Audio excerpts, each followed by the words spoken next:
नमस्कार. आज आपण पाहणार आहोत पुरुषोत्तम योग.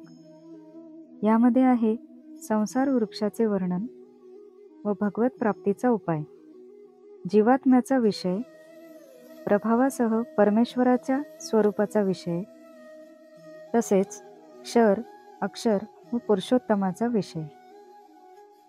हरिः ओम. ओम नमो भगवते वासुदेवाय. श्रीमद् भगवत गीता अथ पंचदशोऽध्यायः. श्री भगवान उवाच. ओवी क्रमांक 1. ऊर्ध्वमूलमथ शाखम् अश्वत्थं प्राहुरव्ययम् छन्दांसि यस्य पर्णानि यस्तवेद स वेदवित्. अर्थात श्री भगवान म्हणाले, आदिपुरुष परमेश्वरूपी मूळ असलेल्या, ब्रह्मदेव रूप मुख्य फांदी असलेल्या ज्या संसाररूप अश्वत्थ वृक्षाला अविनाशी म्हणतात, तसेच वेद ही ज्याची पाने म्हटली आहेत, त्या संसाररूप वृक्षाला जो पुरुष मुळासहित तत्वतः जाणतो, तो वेदांचे तात्पर्य जाणणारा आहे. ओवी क्रमांक 2. अथश्चोर्ध्वं प्रसुतास्तस्य शाखा गुण प्रवृद्धा विषय प्रवाला अथश्च मूलान्यनुसन्ततानि कर्मानुबंधीनि मनुष्यलोके. अर्थात या संसार वृक्षाच्या तिन्ही गुणरूप पाण्याने वाढलेल्या, तसेच विषयभोगरूप अंकुराच्या देव, मनुष्य आणि पशुपक्षादी योनिरूप फांद्या खाली व वर सर्वत्र पसरल्या आहेत. तसेच मनुष्य योनीत कर्मानुसार बांधणारी अहंता, ममता आणि वासनारूप मुळेही खाली आणि वर सर्व लोकात व्यापून राहिली आहेत. ओवी क्रमांक 3. न रूपमस्येहथोपलभते नान्तो न चादी न च संप्रतिष्ठा अश्वत्थमेनं सुविरूढमूलमसंशस्त्रेण दृढेन छित्त्वा. अर्थात या संसार वृक्षाचे स्वरूप जसे सांगितले आहे तसे येथे विचारकाली आढळत नाही, कारण याचा आदी नाही, अंत नाही, तसेच त्याची उत्तम प्रकारे स्थिरताही नाही. म्हणून या अहंता, ममता आणि वासनारूपी अतिशय घट्ट मुळे असलेल्या संसारूपी अश्वत्थ वृक्षाला बळकट वैराग्यरूप शस्त्राने कापून. ओवी क्रमांक 4.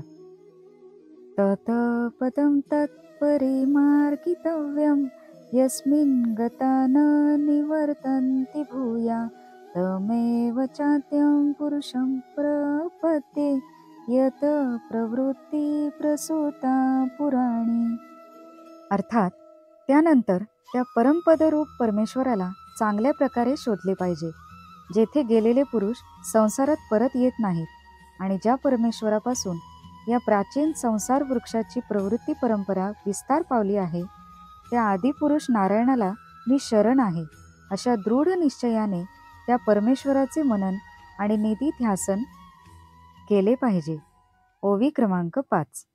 निर्माण मोहाजित संगदोषा अध्यात्मनित्या विनिवृत्त कामा द्वंद्वैर्विमुक्ता सुख दुःख संजैर गच्छन्त्यमूढा पदमव्ययं तत. अर्थात ज्यांचे मान व मोह नष्ट झाले, ज्यांनी आसक्तीरूप दोष जिंकला, ज्यांची परमात्म्याच्या स्वरूपात नित्य स्थिती असते आणि ज्यांच्या कामना पूर्णपणे नाहीशा झाल्या, ते सुखदुःख नावाच्या द्वंद्वापासून मुक्त झालेले ज्ञानीजन या अविनाशी परमपदाला पोहोचतात. ओवी क्रमांक 6. न तद्भासयते सूर्यो न शशांको न पावक यत् गत्वा न निवर्तन्ते तद्धाम परमं मम.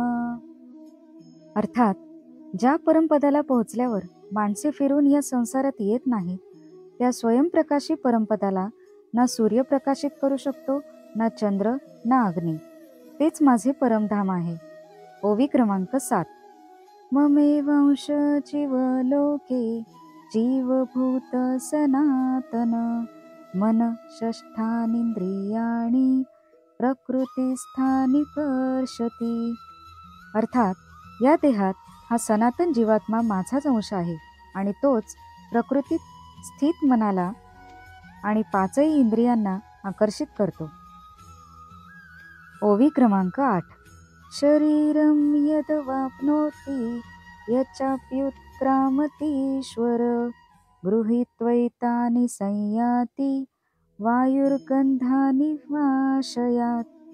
अर्थात वारा वासाच्या वस्तूतून वास घेऊन स्वतःबरोबर नेतो, तसाच देहादिकांचा स्वामी जीवात्माही ज्या शरीराचा त्याग करतो त्या शरीरातून मनसहित इंद्रिये बरोबर घेऊन नवीन मिळणाऱ्या शरीरात जातो. ओवी क्रमांक 9. श्रोत्रं चक्षुस्पर्शनं च रसनं घ्राणमेव च अधिष्ठाय मनश्चायं विषयानुपसेवते. अर्थात हा जीवात्मा कान, डोळे, त्वचा, जीभ, नाक आणि मन यांच्या आश्रयानेच विषयांचा उपभोग घेतो. ओवी क्रमांक 10. उत्क्रामन्तं स्थितं वापि भुञ्जानं वा गुणान्वितं विमूढानानुपश्यन्ति पश्यन्ति ज्ञानचक्षुष. अर्थात शरीर सोडून जात असता किंवा शरीरात राहत असता किंवा विषयांचा भोग घेत असता किंवा 3 गुणांनी युक्त असताही त्या आत्मस्वरूपाला अज्ञानी लोक ओळखत नाहीत. केवळ ज्ञानरूप दृष्टी असलेले विवेकी ज्ञानीच तत्वतः ओळखतात. ओवी क्रमांक 11. यतन्तो योगिनश्चैनं पश्यन्त्यात्मन्यवस्थितं यतन्तोऽप्यकृतात्मानो नैनं पश्यन्त चेतसा. अर्थात योगीजनही आपल्या हृदयात असलेल्या या आत्म्याला प्रयत्नानेच तत्वतः जाणतात, परंतु ज्यांनी आपले अंतःकरण शुद्ध केले नाही असे अज्ञानी लोक प्रयत्न करूनही त्या आत्मस्वरूपाला जाणत नाहीत. ओवी क्रमांक 12. यदादित्यगतं तेजो जगद्भासयतेऽखिलं यच्चन्द्रमसि यच्चाग्नौ तत्तेजो विद्धि मामकम्. अर्थात सूर्यामध्ये राहून जे तेज सर्व जगाला प्रकाशित करते ते तेज चंद्रात आहे आणि जे अग्नीत आहे ते माझेच तेज आहे असे तू जाण. ओवी क्रमांक 13. गामाविश्य च भूतानि धारयाम्यहमोजसा पुष्णामि चौषधी सर्वा सोमो भूत्वा रसात्मका. अर्थात आणि मीच पृथ्वीत शिरून आपल्या शक्तीने सर्व भूतांना धारण करतो आणि रसरूप अर्थात अमृतमय चंद्र होऊन सर्व वनस्पतींचे पोषण करतो. ओवी क्रमांक 14. अहं वैश्वानरो भूत्वा प्राणिनां देहमाश्रित प्राणापान समायुक्त पचाम्यन्नं चतुर्विधम्. अर्थात मीच सर्व प्राण्यांच्या शरीरात राहणारा प्राण व अपानाने संयुक्त वैश्वानर अग्निरूप होऊन 4 प्रकारचे अन्न पचवतो. ओवी क्रमांक 15.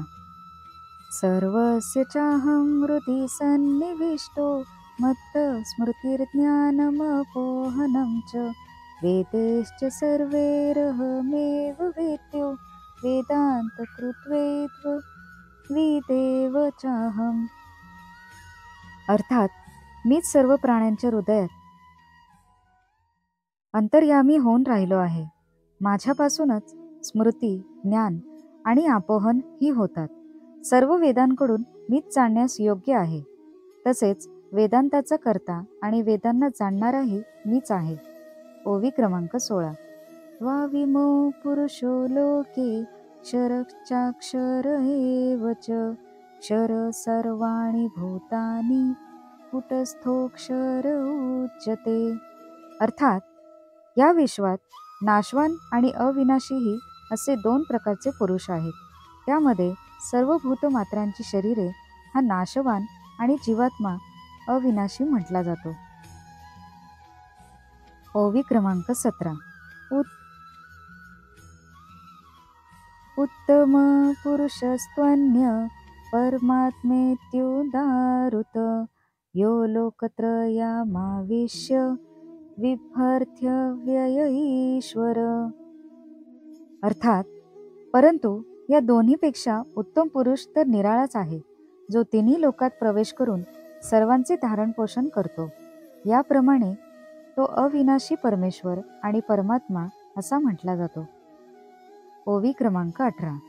यस्माक्षरममितोऽहं क्षरादपि चोत्तमा अतोऽस्मि लोके वेदे च प्रथित पुरुषोत्तमा.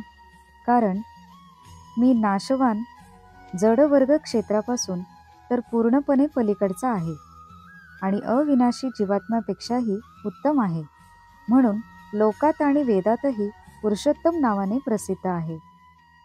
ओवी क्रमांक 19.